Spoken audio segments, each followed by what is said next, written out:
I want to introduce John Palfrey, who is the Executive Director of the Berkman Center for Internet and Society and who has been an incredible force of nature in doing a lot of this work. John is a very, very dangerous person, incredibly dangerous. He has a reckless disregard for any barriers or boundaries when it comes to technology. And I want you to listen very closely to what he has to say today, because I'm sure that Mr. Ames and all the other people who are responsible for this university and building are going to be turning in their graves when they hear somebody who's on this faculty talk about Harvard with such disregard and disdain as John Palfrey will do. But that's what it's about. That's what he does. And the good thing is that all of these sessions are interactive. So after John's presentation, we will have an opportunity for discussion. I want you to think about your questions, your issues, and your perspectives on these issues, university, and the broader topics that we'll be discussing today. But he's a professor of law here at Harvard. He's a graduate of Harvard Law School. He's written scholarship on the issues of the outer boundaries of technology. He is an amazing blogger, and he's one of those people, even when you think he's asleep, he's watching you. He's dangerous, I tell you. But please welcome to the microphone, John Palfrey. Thank you. Professor Ogletree, if Mary Wong didn't recognize herself after that, I definitely don't recognize myself after that, particularly the reckless part. I don't think I've ever been called that, but I'm going to try. I will channel Charlie Nesson, great friend and mentor to me too, who is not here. And to Charlie, I wish you were doing this instead of me, but I'm going to do my best Charlie imitation. As a Harvard Law School student, I took 2 classes in this wonderful room. It was differently organized at the time. It had sort of an amphitheater in it. One was I took the basic course in lawyering from Professor Ogletree, learned what it meant to be a lawyer from a great man, for which I am always grateful, still hearing your words. The other class that I took in here was evidence from Charlie Nesson. That was a different experience. Also from a great man and truly great teacher. In the Harvard Law School curriculum, there are a bunch of classes you have to take, right, in the first year. That's changing, thanks to Dean Kagan and Martha Minow and others. There are a bunch of classes that you're recommended to take if you want to become a lawyer. Evidence is one of those in the second year. And as a student at the Harvard Law School, how many Harvard Law School grads are there here? You will have remembered a moment, if you were of the generation that had the possibility of learning from Charlie. You had 2 choices. You could either take evidence from somebody who was going to teach you the rules of evidence and prepare you to take the bar and be a lawyer, or you could take evidence from Charlie. And if you take evidence from Charlie, it's quite a different experience. You go in, even though he wrote the casebook on evidence that everybody else teaches, you will not learn the hearsay rule. You have to know. You will not learn the hearsay rule. But you will learn something in a room like this about the nature of truth and the nature of truth in a digital age. Charlie is somebody who asks enigmatic questions and then expects you to run behind him and figure them out. And so that's the purpose, I think, of this 6th conference. He's asked us to figure out what is the nature of university going forward in a digital age, and we're supposed to unpack it while he lies flat on his back listening out there somewhere. So here's the tour that I'm going to do, if I can get the wireless mouse to work, or maybe not. 3 areas of relevance, I think, as we go forward, starting off the day. One is from the perspective of students. Another is from the perspective of teachers. And last, the perspective of the university. What does it mean in an era in which students, as well as information, are born digital to be a university? What does it mean to each of us?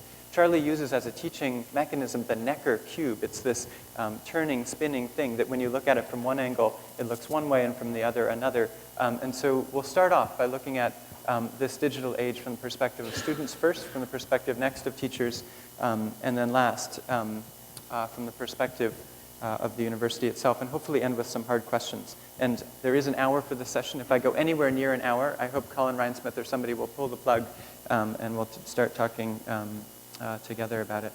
So 4 attributes, I think, of students in this era who are born digital. Nicholas Negroponte gave the opening session last night in the Casperson room.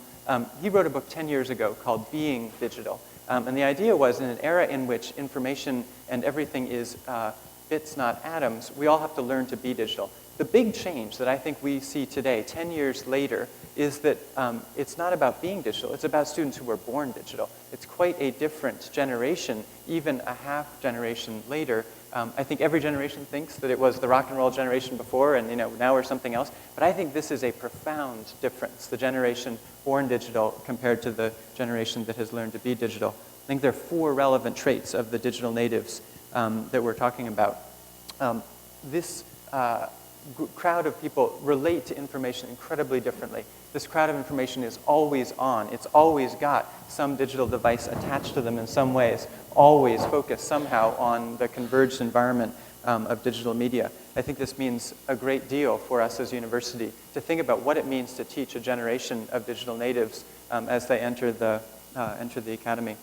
Attribute number 1, there are many more than the 4 that I will mention here, but attribute number 1 is digital natives have digital identities. That it's not just about having an identity in real space, it's about also having your digital identity. Charlie has his avatar. Charlie is a classic digital immigrant. He has figured out what it means to have these multiple identities. It's not necessarily good. We can have lots and lots of different digital identities. But think about those who are entering school right now. It's a Facebook account, it's a MySpace account, it's an avatar in Second Life, it's a blog, it's a journal, it's a video clip on YouTube that creates the digital identity parallel to your identity in real space. Second, digital natives are classic multitaskers, but in a way heretofore unseen. If you're a teacher, you get to experience this in an odd way. In this building, I teach a little seminar upstairs in the Morgan courtroom, a cute little room.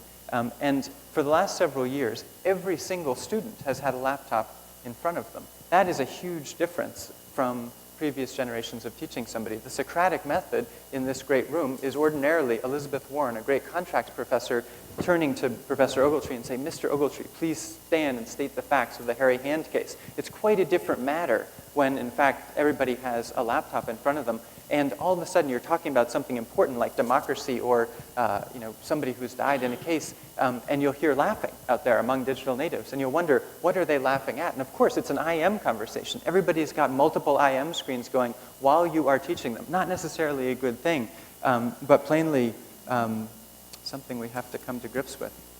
Third and relevant, I think, both from the perspective of the student, the teacher, and the university, is the nature of the information itself. Digital natives are born to presume that information is born in a digital format. What does that mean? It means it's ultimately completely malleable, right? It means that if it's a photograph, it's not taken on a camera that you then take down to Franti Digi and get printed out. It's on the back of your digital camera. You just keep clicking, right? And then eventually, what do? You upload it to Flickr, and you have it go out in an RSS feed to anybody who wants to receive it.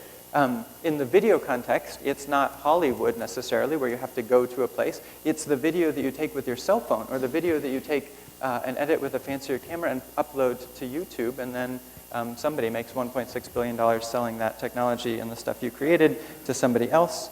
In the context of books, right? We still read books, thank goodness, and continue to read books, but the print itself is ultimately searchable, right? Research now means a Google search to most digital natives. That's where they go, and increasingly so if Google and Harvard and others succeed with the Google Books project. But the digital natives have come to perceive that the media that they're dealing with is in digital format right from the start. Last trait of digital natives for this purpose, and far and away the most important, is the extent to which these young people are creators. This is a huge shift from previous generations. The extent to which, yes, they're still couch potatoes, but you're able to treat information in such a way that you can provide a feedback loop. This is one of Charlie's favorite themes, the feedback loop. You have some information, you have information from wherever. It might be from Jamaica. It might come to a Jamaican member of the diaspora in Hartford, and you participate through a feedback loop with that information. Think about the scholarship of Yochai Benkler at Yale or Eric von Hippel at MIT Sloan School. They've talked about new modes of production, both in the open source context and in the economy broadly, but different incentives promoting creativity. That's a huge change from what we've seen before. And perhaps, if the audio works, we will have a few examples, but maybe not for now. This change is ultimately from consumers to creators. The idea is we've gone from a generation of people, all of us who are digital immigrants, who presume that we're consumers of not just technology, but also the content, what Hollywood sends us, what Disney sends us. But ultimately, there is an opportunity here, in the words of Terry Fisher and others, to create a semiotic democracy, a chance not just to put new meaning into content that exists, but to create new content and then to imbue meaning through that. It might be through Second Life, which Charlie has a fabulous avatar in. It might be through RSS feeds, the extraordinary phenomenon of Wikipedia. It might be through Flickr feeds and so forth, but it is an enormous change. These changes are not, to be clear, all good. There are huge problems that are associated with this generation of digital natives and the extent to which they're born digital. There are challenges that Henry Jenkins at MIT has identified, the participation gap. This is something that Nolan Bowie and others will take up hopefully in the afternoon, the extent to which there are 1 billion people online today, but not 6 billion people online. And that breaks down along the digital divide, as we've talked about before, and something we have to emphasize. There are challenges of ethics, new challenges related to plagiarism, for instance, in the context of the university. There are issues of transparency. Who created what? If you saw the Boston Globe yesterday, there was a headline above the fold that a court case was upended when a blogger was identified to be one of the parties in the case who had been writing under the name of Flea, unfortunately, about this court case. So as we think about teaching lawyers, as we think about being lawyers, what does it mean when there are these transparency problems, when you could be a creator in such a way that might upend your case? Okay, so segue from students who were born digital to those of us who are digital immigrants who also happen to be teachers. And importantly, those of us who have to figure out how to teach in this environment where there are digital natives and the information born digital. Just as there are 4 themes for the students, let me touch on 4 themes also for teachers. Think about digital identities. Can teachers who are themselves digital immigrants, and I think all of us, or many of us in the room who are teachers consider ourselves digital immigrants, be reborn in some fashion? And do we need to be reborn? That's a question. You'll see the top is Charlie in his photograph of him in the flesh with his scooter. The bottom picture, for those who can't see or don't know, that's Charlie's avatar. It looks maybe a few years younger, but about the same shape. Some people slim themselves down further than Charlie has. That's a digital form of his scooter, but importantly, that's the digital form of Ames Courtroom. Charlie has created a parallel universe to teach his class Cyber 1. He taught a class this fall in which he taught to a group of students in the room at Harvard Law School. He taught a group of Harvard Extension schools that his daughter led in Second Life in parallel at the same time, and he opened it up to anybody in the world. Hundreds of students came and participated in the class from Second Life. A terrible, terrible, clunky technology in some ways, but also an environment in which people came to learn. Whether or not this is a good thing or an important thing, it's something, no doubt, that we have to grapple with and might grapple with starting today. Facebook, another Harvard example. Some students recently, not very long ago at all, a few years, Mark Zuckerberg and his cohort started a business in Harvard dorm room, against the rules, I think, but in any event, doesn't matter to him now, worth $1 billion or more. He created something that simply mimicked, as a social network, what we've always had, that Facebook that you get in hard copy when you arrive at a university. He figured, why shouldn't this be in digital form? Why shouldn't this be something that is searchable, that is connectable, that creates different relationships? When I taught a freshman seminar a year and a half ago, I asked the group of people in the room who had just arrived, about 50 students, trying to figure out if they wanted to take my class. Harvard has this weird shopping thing where you have to present as a teacher to say, come to my class, right? So you have this first session in a room like this, and it was the first week of school, and I said to the Harvard freshmen, how many of you have an account on Facebook? This is, almost 2 years ago. Every single hand was raised to say every single one of those 50 people had an account on Facebook. And I said to them, people from China, from all over the world, this wasn't just, kids from Newton, right? I said, how many of you had an account on Facebook before you arrived at Harvard College? And the answer was 100%, right? This is penetration of a complete sort that results in relationships being made before they arrive at university. And it's not just an issue for the students, it's an issue for all of us, right? Which is, if you are a member of the faculty, should you have a Facebook account?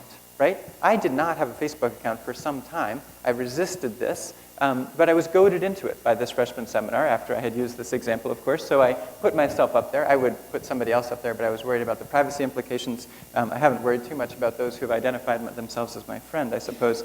But is your teacher your friend? Is the teacher somebody who ought to be connected to you somehow through Facebook? I think many of us would say, no, actually, that's a really bad idea. Others of us might say, in fact, we need to be on the level of and participating through the medium with which these digital natives are teaching and learning. Second, emergent tools. So how do we capture this extraordinary move from consumers to creators? Is it sensible for us to rethink the way that we teach? Should we just use the Socratic method as we have for 100 years with great effect if you're a Charles Ogletree or a Terry Fisher or Elizabeth Warren? Or should we start using wikis? Do we allow for the creation of new truth, new information by the students themselves? Charlie Nesson works extraordinarily effectively with a wiki in his evidence class. So Charlie got to write the book, the hard copy, Nesson and Green on Evidence, but every semester that he teaches evidence, the students recreate it, right? We recreate it in a wiki online. And is that a false choice? Is it a false choice to be the great Socratic teacher, Elizabeth Warren, or the crazy, edgy, reckless teacher, Charlie Nesson? Or is there something that we can find together, perhaps, that combines the two? Charlie, I mean it with all due respect, of course. You are completely wonderful and the ultimate teacher. Is this about Harvard University? I suspect that's not so. Is it about the university? No, I think ultimately, and this is one of the challenges that Charlie has put to us, it's about the idea of university, the ness of university. I don't quite know what he wants us to do with that taking away of the university, but I know it's relevant and I know it's important as we go ahead. And what is it about university as we go forward? What is it about the university that ought to be reborn? What is the digital identity of universities? We took up this issue, as Professor Ogletree mentioned earlier, in a conference 5 years ago. This was in 2002. The tech bubble had burst, and we were retrenching a little bit to gaze at our own navel and to say, what does it mean for Harvard to have a digital identity? Charlie talks in terms of cyber strategy. What is the university's cyber strategy? With students now born digital, though, I want to ask the question slightly differently. Students born digital, information born digital, how does university, not just Harvard, but all university, understand its own emerging digital identity? Second, if we take as granted that information is created in digital form, how do we respond to that change? What does it mean in the context of our own institution? You think about the Wall Street Journal. It's created not this format, not in paper. It's created digitally first, right? It used to be that we needed this print version to distribute it out. But right now, it's a reporter who calls one of us on the phone or emails one of us, right? Creates the story, writes it in digital format, and it is the strangeness of actually going to production to print it that puts it in that form. The information itself is born digital in the first place. And what does that mean in the context of having libraries of the sort that we have traditionally? There are a few who are out there trying to answer this question. Dan Gilmore, somewhere here in the room, I hope, wonderful man, working with David Ardea and lots of others at the Berkman Center. He started the Center for Citizen Media. One of the sets of answers and sets of questions is being raised by Dan. What does it mean in terms of accuracy, thoroughness, fairness, transparency, and, God forbid, independence? What does this digital information change from the perspective of universities mean if you take it from the perspective of one of the startups that's trying to break down the publishing mode for information in science, to make more available the greatest research in the scientific field, the Public Library of Science. Right now, this is a tiny startup, if you think about it in the context of great, big, wonderful players in the publishing industry, but it's something that has great promise when you think about it from the perspective of the university. Third, there's a debate that has started to rock this campus and has rocked others as well, which is the debate over open access. We heard about it in Nicholas Negroponte's opening talk last night in the context of one laptop per child. What does it mean ultimately if you take a small machine, a simple, cheap machine, and as Ethan Zuckerman put it, you put it in the hands of the next 4 billion people in the world. Does that change the role of university once 4 billion new people could be connected to the information that we create and that our students create in the context of universities? And in fact, do we want, ultimately, to be hearing from those 4 billion people back into our cathedral of knowledge? Think about it in the terms of the access to knowledge movement. Yochai Benkler and his colleagues, Jack Balkin and others at Yale, have been pounding away at this question of how do we create greater access to knowledge throughout the world. The Open Net Initiative is a Berkman Center effort along with colleagues at the University of Cambridge, University of Toronto, and University of Oxford. I see Derek Bambauer in the second row, now a professor and one of the people who led the way on this effort.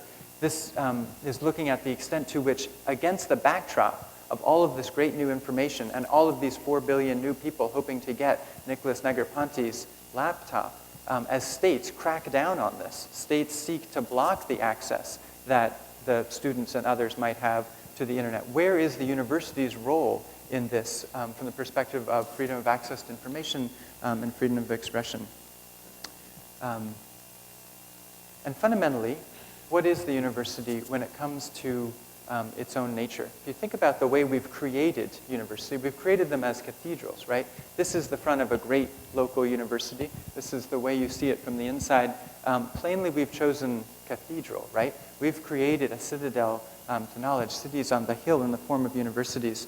Harvard is no stranger to this. This is Widener Library, of course, these extraordinary, imposing buildings that stand for university. There are friendly signs at the front that say Harvard ID holders only. I remember being a graduate of this very school of Harvard College, in between Harvard College and Harvard Law School, and trying to get into Widener, and what a hassle it was. You know, say I'm an alumni, I paid $150,000 to go to this place, I can't get into the library. Is that the university that we're creating in a digital age? Is there any reason why that red sign is there, not just in physical space, but in digital space? That red sign is up outside our digital door, and that is a big issue at the moment for the universities, especially when you think about what Yochai Benkler has taught us. And it doesn't have to be that way, right? It doesn't have to be that way by any stretch of the imagination. John Wilbanks and the Science Commons crowd, Anne Margulies and the Open Courseware crowd, lots of others who are creating really, really cool things that are ways to get around this issue. I think one of the questions, not to turn it back to the navel-gazing, but is for Harvard to ask itself today and every day from here on, which is, what is Harvard's answer to Open Courseware?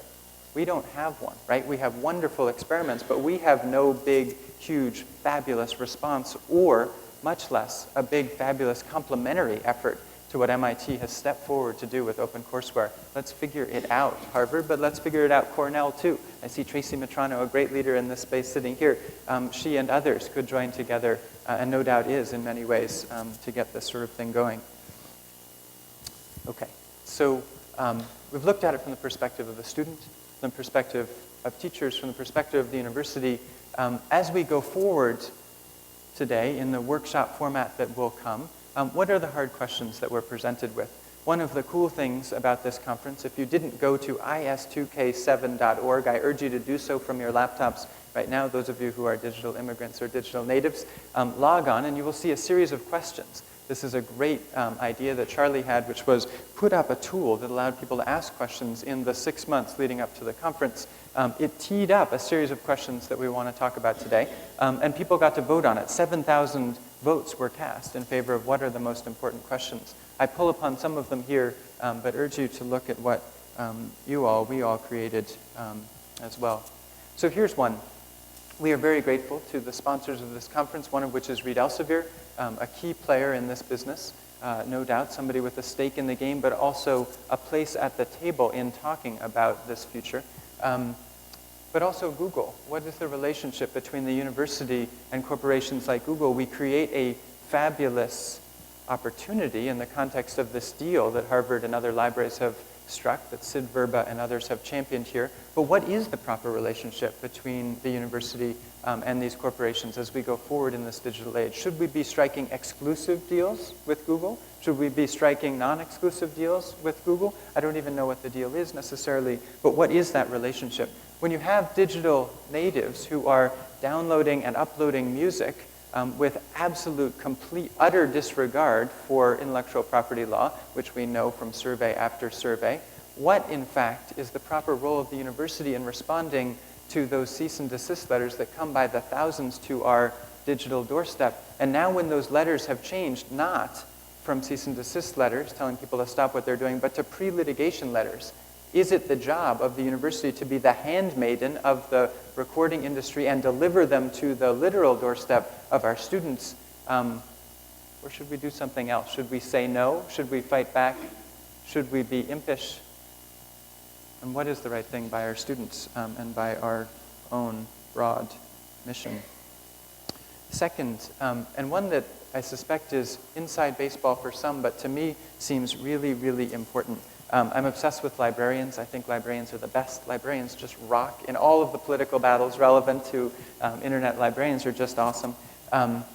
If you're Terry Martin, you're the head of the library, the great Harvard Law School library, or you are the incoming professor who is the head of Harvard College libraries, how do you spend your money? You go to the dean and you say, I need more money. How do you do that? What do you spend money on when information is born digital? What's the best way to invest in libraries today? If you were to start a new library, would you build Widener? Would you build Langdell over here in that format? How many students go and take a recorder off the shelf? How many law students are there here? Anybody recently a law student? How many has ever gone and pulled out FSUP, da-da-da-da-da, right? You don't do that anymore. Would we build that? Would we invest in that?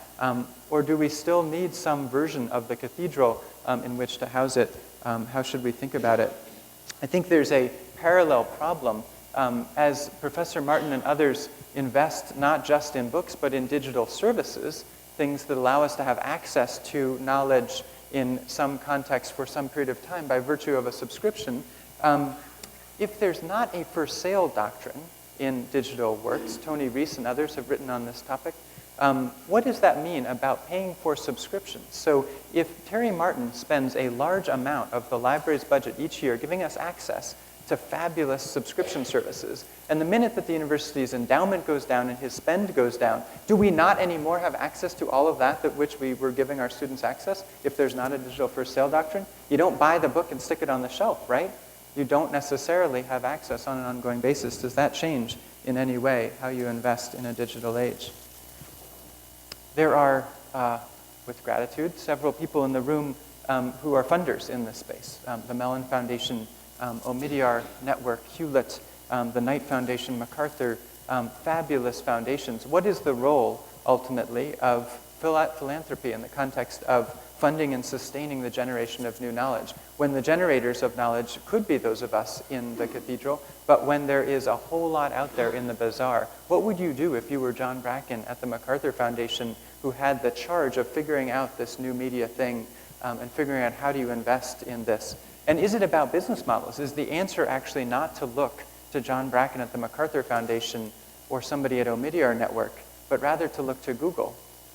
Is the right place to look to business models? Is the right place to look to the New York Times and Times Select? Derek Bach has asked us to look at this question and re-look at this question, and I think it's essential that we keep doing it. What is the role of the extension school in a university of this sort when we could reproduce our knowledge and share it with lots of other people, but that becomes a business in and of itself, a revenue generator that might bring with it things that we're not prepared for?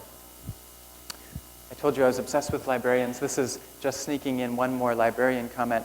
I think one of the things that seems really interesting is the extent to which library scientists are thinking about their job really, really differently. They're thinking about what is the role of the research librarian or the person who is helping guide students in this digital space. When Wikipedia is the first authority that pops to the top of most searches, I love Alexander Hamilton. If you search on Alexander Hamilton, the first thing that pops up is not an article by some great scholar necessarily. It's the Wikipedia entry. Now, people like me, obsessed also with Wikipedia, go in and prune this entry on Alexander Hamilton, so I have a pretty good sense that it's pretty cool and has lots of other information there that's useful. I trust that Lewis Hyde out there is pruning the Benjamin Franklin page on Wikipedia, and that lots of other great people are who expert on things and are caring for this. But what is the role of the librarian when a citation to Wikipedia might be the first instinct of a new generation? And something that dominated the discussion yesterday in the smaller group who was preparing for this, what is the impact of an outdated copyright system? I think it goes without saying that this copyright system was not created for an environment in which students were born digital and information was born digital. It's hundreds of years old. Terry Fisher, in his book Promises to Keep, has outlined the problems this has wrought in the context of the entertainment industry. But think about it across the board, not just for the entertainment industry, but with respect to the university. What does it mean for us to be operating in an environment in which the copyright system doesn't map to the practices that we have, whether it's as students or teachers or others? Pat Akhtarhazi and Peter Yazzie are doing an amazing project in best practices, which seems to me one step forward. There are new models along the line of the Copyright Clearance Center and otherwise that can help. But is the role of the university to take a leadership position with respect to copyright? Should we be out there helping to improve the system, to change it, perhaps not just to throw out the old system, but to improve it in ways beyond the small experiment? And again, if Harvard is thinking about its response to open courseware, what is its response to the outdated copyright system? Okay, so those are some hard questions. I refer you to is2k7.org for more, and no doubt you have others in your mind. But just by way of conclusion, to point back to the conference program and to point to the work of a few scholars who have done great work in this field. I wasn't involved in the design for the conference program, but it has a lot of dots on it. And I was trying to make over what do all these dots mean. Again, this is trying to puzzle through Charlie and what he wanted us to get out of this event. Knowledge beyond authority. I'm not sure what that means either, but I suspect some people do. The dominant figure in our field for a long time has been Larry Lessig. He was the first Berkman professor a decade or so ago, a wonderful man who may be listening out there somewhere. And he wrote the most important book in our field, perhaps most important before Yochai Benkler's Wealth of Networks came along. That book is called Code and Other Laws of Cyberspace. It's been republished as Code 2.0. If you haven't read it, it's the Bible, please do. And in that, he had a theory that had to do with the dot. He actually called it the pathetic dot, and I suspect this is where Charlie came up with his dots on this page. The pathetic dot in this context is knowledge. And he was looking at what does it mean to regulate, what does it mean to control information in a digital sphere. And one of the things that he told us to do is look not just to the law, to what he called East Coast Code, that arrow coming in from over here, but to look to other modes of regulation and to realize that it's not just, say, the copyright law that's relevant here, but lots of other modes. So market, the last one he added, is the mode of working with Google, right? It's using the market in such a way as to affect the production and the dissemination of knowledge. The architecture is the code itself. Are we building new architectures in digital format to affect the way in which knowledge is created and shared and taught? Or are we creating digital rights management systems, or as some would call it, digital restrictions management systems that lock it down? Are we focusing on social norms, the social norms of this digital generation of digital natives, and how, in fact, is all of that affecting, as Lessig would put it, the pathetic dot? David Weinberger is in the room, no doubt, somewhere slinking under his seat and very mad at me for doing this, but I have done it all the same. David Weinberger has a new book. I don't get any royalties, but please buy it and gather it. We have several copies downstairs. It's quite wonderful. It's called Everything is Miscellaneous. David will have his crack at you at the end of the day, but he's just a lovely man and a very smart man. And he too, I guess, thinks in terms of dots. If you look at the cover of his book, he's also got a few dots. There's a little dot down there. He may tell you later in the day what that little yellow dot means. I don't know. But I was puzzling over it. I love this book. How does his set of dots relate to our set of dots here in Knowledge Beyond Authority? One of the things that he tells us, and maybe he will explain this more, and you should read the book yourself to figure it out, he talks about hierarchies of knowledge. He says since Aristotle, we've had a hierarchical view of what knowledge is and how you find it. He describes the Dewey Decimal System as, you know, a dead white guy who came up with a system of sorting through knowledge, the Library of Congress or others. But that isn't the case anymore, right? That everything is miscellaneous, as he tells us. Information is created in a really different way, and all of us can imbue meaning and sorting power to information in this digital age. And what is it that we should think about in a miscellaneous world? Another example of the dots that appears out there. Our colleagues at the Yale Information Society program have been running this wonderful series of conferences on access to knowledge. They too seem to think the dots are a good idea. We cannot lose sight, as they have told us, of the fact that universities have information that is relevant to people who are not in the room, not only not in the room, but not fee-paying students, and who are out there eager not just to receive the information, but to participate in a feedback loop. This set of dots, of course, maps in some ways to the Yale ISP's own logo, which is also a series of dots. I have no idea what those things mean, but in any event, think of the international bit that those broad set of dots represents. And back again, ultimately, to Charlie. So what did Charlie want us to know about this set of dots? I'm not sure. I don't have any great answer. It leaves me with more questions than answers at the end. But what is it about this logo that, in fact, was his version of these dots? And what is the version of the dots that we can make of it? What are the new connections and new networks between people, but also information as we go ahead? So, last slide, I promise, and then I'm going to turn over to Professor Ogletree to let people respond and talk about it. Two things. One note, historical note. It was more than 10 years ago that Dorothy Zinberg and Charles Nesson held some first little conferences on this topic at Harvard. But it was 10 years ago, in a few months, I think, that the Berkman Center was created. And we will be going into our 10th year in the coming academic year, and we look forward to celebrating that time with you. At the Berkman Center, we are thinking about what is our role, ultimately, in this whole story. We're thinking about what does it mean to be a research center, the center that Charlie started and several of us have inherited. What does it mean to be an inclusive research center when our students are born digital and information is born digital? One of the things that we're doing is pushing to become a university-wide center. Why does that matter? Right now we're based at the Harvard Law School, but that's crazy in some sense, right? In this environment, this is an interdisciplinary field. There are people in this room who work from all fields on these pathetic dots that are information, and we can learn much more by thinking about how the digital tools can allow us ultimately to be interdisciplinary. But more important than what the Berkman Center does, I think, is what all of us do. Slightly cheesy title that Henry Jenkins had for an article in the Chronicle of Higher Education, but he wrote about university with a Y-O-U. I think it's helpful, though, as a closing note. We're in the era of YouTube.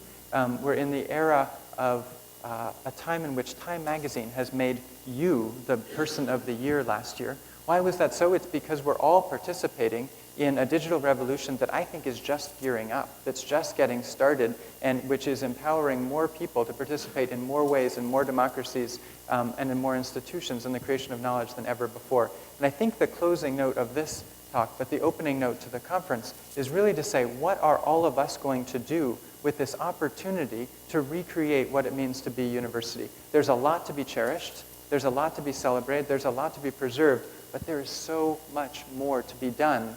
There's so much more to be done if you think about being Juan Carlos and others starting a new center in Italy to do this kind of thing. So much more to be done if you were thinking about building the next library.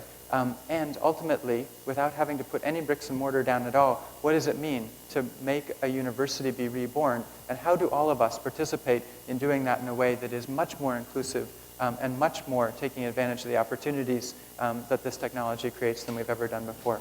So with that, welcome and thank you very much.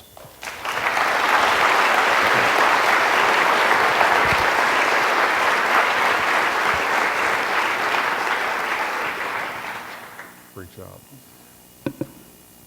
I told you he was dangerous. but in a very good way. This is a very comprehensive and useful introduction to what we're going to be doing now. And let me just give you a little bit of the ground rules. We will be leaving here in a few minutes, going outside if you'd like to walk from here over to Pound Hall. All 5 of the sessions will be held in Pound Hall. Professor Nolan Bowie's session on the digital divide will be in room 506. There's no general council session, but he'll be in room 506, and I hope that you'll join him there. The other sessions are as listed. The University Agenda for Fair Use is in Pound 100. The Alternative University Models for Scholarly Publications, Pound 101. The Connecting University to Basic Education is Pound 107. And University and its library is in Pound 102. But Professor Nolan Bowie's session will be in Pound 506 on the 5th floor about issues impacting the digital divide. And I think, given our time, that we'll take a few minutes for questions.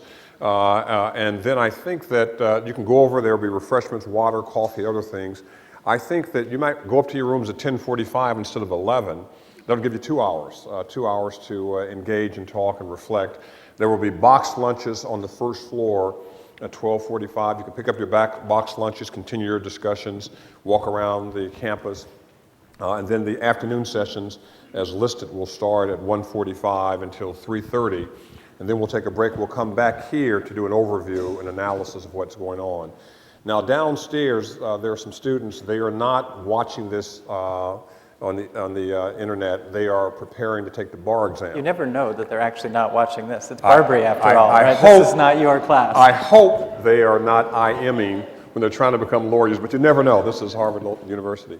So be quiet as you leave, but let's take some questions. And I'd love it not to be questions, but rather just a dialogue discussion among the group. I'm not.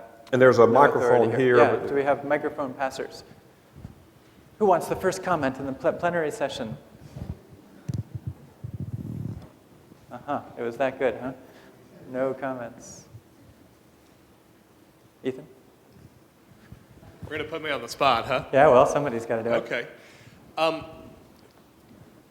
JP, one of the interests that I have in all of this, as you well know, is the question of how the internet internationalizes or fails to internationalize some of these issues.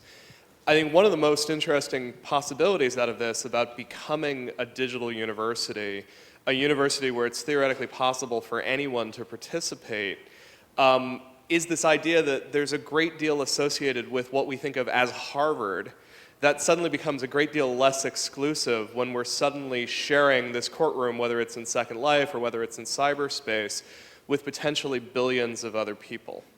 And so I'm wondering if you can talk a little bit about, is there a way that universities hold on to some sort of good aspects of selectivity, exclusivity, standards, prestige, all of these things that we sort of know are inherently associated with this, or at least I assume are associated with this. I never got admitted to this university. I just sort of snuck in later as a scholar.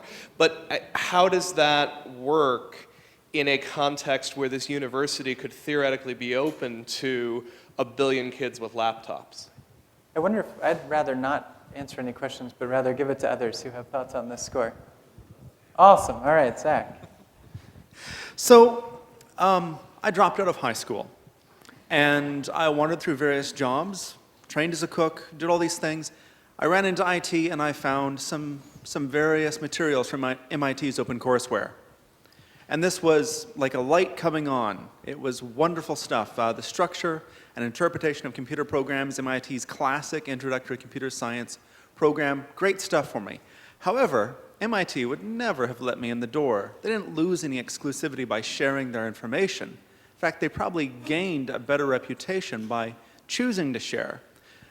The physical institute of university, the power of it is in part presence. It is the fact that you are there able to exchange with people who know, that you're able to build a real relationship.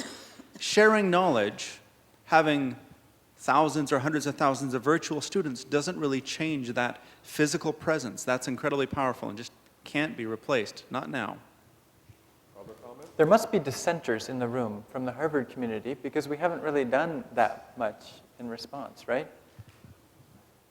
Maybe not. Maybe they haven't come. This is all people who agree. Terry? Terry Martin.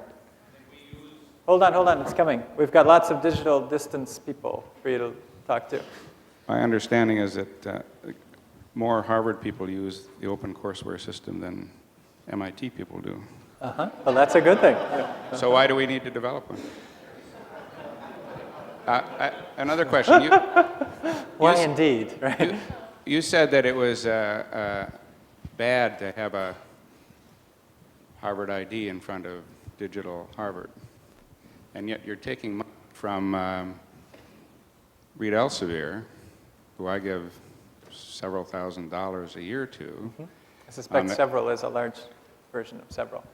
On the condition that we don't share it beyond Harvard. Fair enough. Anyone want to respond to that? Yeah, back row here. Do we have other mics that could go around? Or just one? I'll speak up. All right, but we want you on a mic because we've got distance people. So not so much a response to the Reed Elsevier question, though that is a serious one, but MIT's OpenCourseWare, it stands alone. It's unique at the moment. What happens as more and more institutions enter that fray, and how do they differentiate themselves? And does it matter as much, or does that elevate the role of the individual, and do we get institutions, universities start fearing citizen professors in the same way that mainstream media fears citizen reporters, citizen journalism? Before you pass the microphone, what's your thought on your question? Say again? What's your thought on the question that you raised? As a librarian, I'm interested in who's going to be creating knowledge in the future. I don't take a position on where we go with it.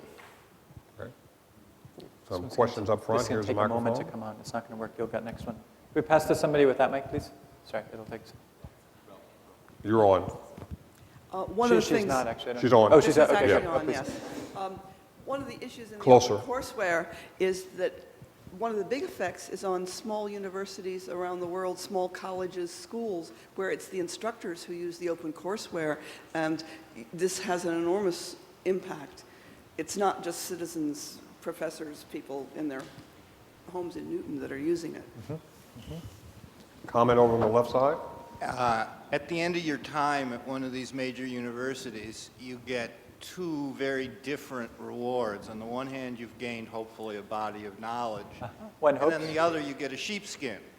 Now, I don't think the universities have to worry about opening up the access to the knowledge, because they're still going to have very tight control on who gets the sheepskins. And until there's a change in the society in general, those people are still going to be stocking the faculties of other universities. There will still be the cachet of having a degree on your resume.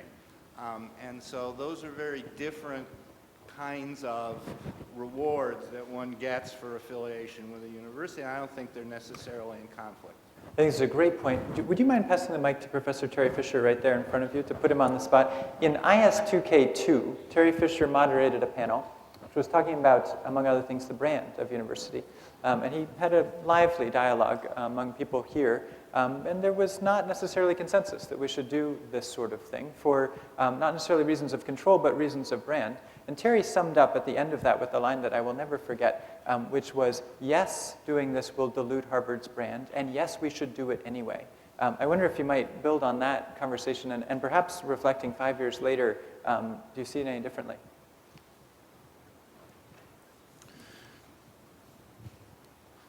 Well, I think actually the environment, both at Harvard and in the university community as a whole, has shifted in the preceding years in the direction that I was intimating at that conference. I think there is an increasing recognition that it's the responsibility of any great university to reach ever outward and not to conserve its resources, not to conserve the economic power of its brand. An example of that would be the ongoing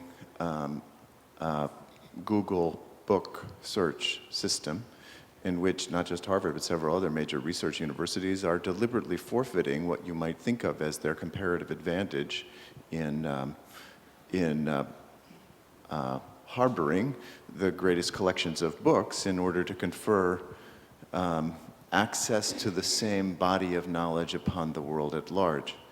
Now, a slipperier question that was slippery then and still remains slippery, I think, is dilution of the quality of the service that can be delivered to the constituents physically located within the university because one is investing energy and time in the world at large. As faculty members spend less time supervising PhD dissertations, teaching seminars, and lavishing time on their own students because they are reaching ever outward, the quality of the education within the walls may begin to diminish. That's much more worrisome in my view than the dilution of the brand.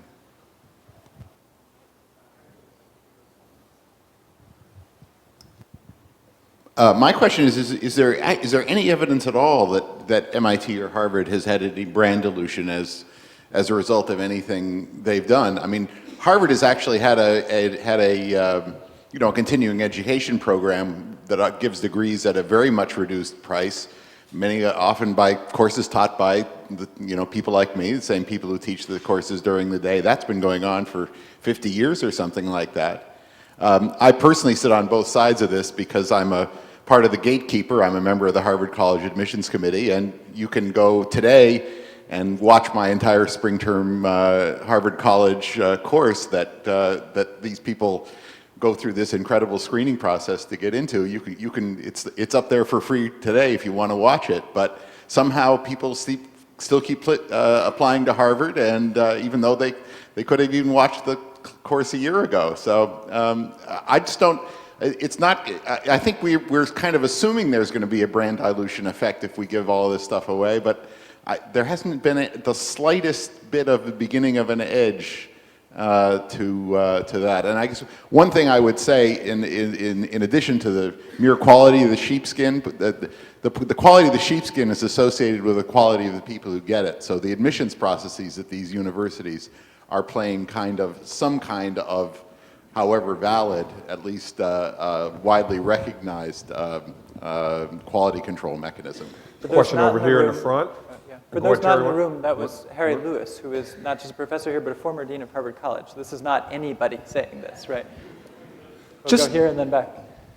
Just to respond to that, the thing that troubles me is I think almost more troubling than the idea that this is somehow going to dilute the Harvard brand or dilute the MIT brand is that it will actually make it more prominent. I mean, one of the things that I find really striking, you see that logo, it's not open courseware, it's MIT open courseware. And already I think we have a situation with higher education where MIT and Harvard are such huge brands, and you see literally, kids coming from around the world, they visit Boston, they have their pictures taken in front of both Harvard and MIT. I've seen this. It's just amazing every time you drive down Mass Ave.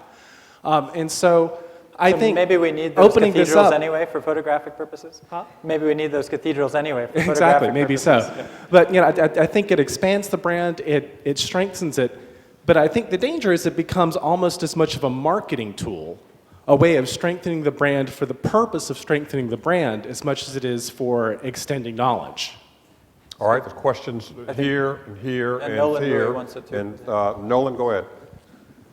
I attended the Berkman conference that I believe was titled Digital Identities. Right. And I very much recall Terry Fisher's comments on a panel discussing brands. And he said that the Harvard brand was treated very much like Ferrari treats its brand, in that it creates a artificial exclusivity through its admissions process. It makes it very expensive, and it sues like hell when the brand is breached or misused. I then sat on I led a dinner panel discussion talking about the issue as to what Harvard's role and responsibility was to communities beyond its Ivy walls, to Cambridge and Boston, to Massachusetts, to the United States, and to the world. And I believe President Summers spoke to that issue and essentially said that Harvard makes more than this adequate contribution to the local community, the national community, and to the world by teaching and writing and research and producing global scholars and leaders, and that implying that there was no other obligation to disseminate knowledge from Harvard with the Harvard brand. I'd like to hear more about that later today. Okay. Question in the back. Where's the microphone over here? Whoever has it. I was moved over here. I was moved by the comment that the quality of the sheepskin is really in part the quality of the people who get it. And I'm thinking of the multiple ways in which we exclude from the start. I mean, you can watch this in early grade school. We exclude people from even trying to get it who could be just perfect quality. Here are a couple of things that I'd like to put into the discussion. No corporation will spend money or effort on any kind of venture that they don't think will succeed. And that's true of people too. Kids won't study, won't put in the effort to learn something unless they figure that that venture has a reasonable chance of being successful. It's possible to watch, generally in subtle ways, but sometimes in startlingly overt ways. It's possible to watch kids get taught that they will not succeed while they're being cajoled to put in extra effort. I'm wondering whether the democratization of education that this open digital environment provides, I'm wondering whether that can help break some of the ways in which we rule people out long before they ever get to the admissions office. Well, finish the paragraph. What do you think? You wonder. What do you think? It will or will not rule people out? I'm not sure. Given that lots of people will speak with great passion about trying to break this down and that we haven't succeeded yet, I don't know whether this is the case, but I'm here at this conference hoping that somebody in this world will have yet other ideas about that. So far, what I've watched, I mean, I am a watcher of schools.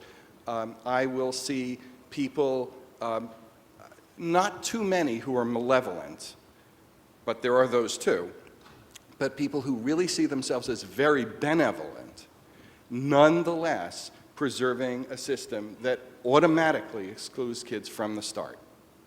Okay. Sometimes by as subtle as a method as saying, look, I don't want to badger you. I mean, I don't want to give you a hard time. You are just not going to be ever a math student. So let's put you somewhere else. Okay, let's take a couple more comments before we break. The microphone, okay. Hi. I'd like to first of all say thank you. It's a wonderful assembly of people who are very smart and have access to resources, sort of a super network of networks, and I think there's an incredible power that comes from that. I'd like to float something, and I work with brands and other things. The thought is simple. Brands become great one way or another. MIT, Harvard have become great. The trick for a brand is to stay great by continuing to change as the surroundings change. So what I'd like to suggest is we look at this and say there are plenty of problems in the world where intelligent use of information, application of ideas, thinking happen at a very high level, because right now it's not going on in government at the level that it could. It's not going on in the communities at the level it could. Some leadership needs to be shown. I think that university is the perfect place to demonstrate that leadership. It's safe to have ideas. It's safe to explore ideas. It's safe to have a lot of very powerful people try them in their own networks and come up with potential solutions. And what I hear from people I know in the community, in government, and also in private industry is there's no general contractor. There's no general contractor for fixing very high-level problems. You need systemic solutions. That means networks of networks. So what I'd like to suggest is that Harvard and MIT keep their brands great by becoming the general contractors, whatever that means, so that we're solving some very high-level problems through great thought and great dialogue. Great point. There's here on the side. Yep. Yeah. When we're talking about open courseware and sharing information with the world, today it seems we've talked a lot about balancing what's largely altruistic value of this against things like losing the prestige of exclusivity or diversion of resources away from students on campus to students elsewhere. And then it was even suggested that maybe there's some benefit from marketing the name, or that may or may not be a benefit. I'm a student and I'm certainly concerned about some of those things, but I wonder if we're not considering the possibility of adding value to the knowledge itself by extending these channels. As in, does the information just need to flow outward, or by extending these communications to the community at large, can we bring them back in and benefit ourselves? The way Professor Nesson talks about Cyber One, and this is a question I asked Professor Palfrey yesterday, he says one of the things he likes best about Cyber One is having the community at large participate, and it makes it a much stronger experience. And yesterday, President Bach lamented it's hard to teach students today if they're going to retain only so much and carry only so much to the future. If you establish these, the learning is a more interactive, embedded process with the society to whom we're connecting, couldn't that create a fuller learning environment for even the students here?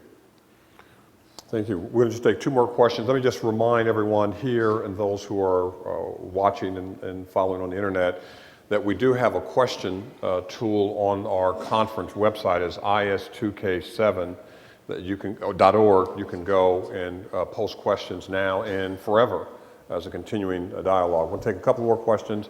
We'll continue this dialogue throughout the course of the day. A question here, and then one question up front, then we're going to take a break. Well, I have a broad question. I'm Jason from UMass Boston, and I was wondering if there is a democratic core to the digital project, and I think there is. How far are elite institutions like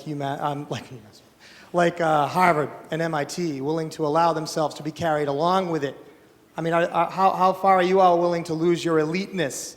Right? Can I expect you all to join me in the project of creating a UMass Cambridge, since you both were public institutions at one time, or is it going to stop somewhere? Are you still going to remain elite training grounds? And this question I would broaden out to all elite institutions of higher education around the world. Great. Final question over here. Yep. We've been talking a lot about what I think of as the artifacts of knowledge, and I'm wondering about the social components and whether strong connections can truly be made at a distance. In other words, are there certain aspects of digital interactions that are going to really function as relatively hard barriers here? Okay. Well, there's an abundance of great ideas and issues, and we hope you'll take some of those up in your sessions and with us as well. Again, Professor Bowie on the digital divide is in pound 506. The first session on the university agenda for fair use, pound 100. Alternative university models for scholarly publications, pound 101. Connecting University to Basic Education, pound 107. University and its library, pound 102. Lunches will be available at 12:45. Thank you all, and we'll see you back here at 3:30.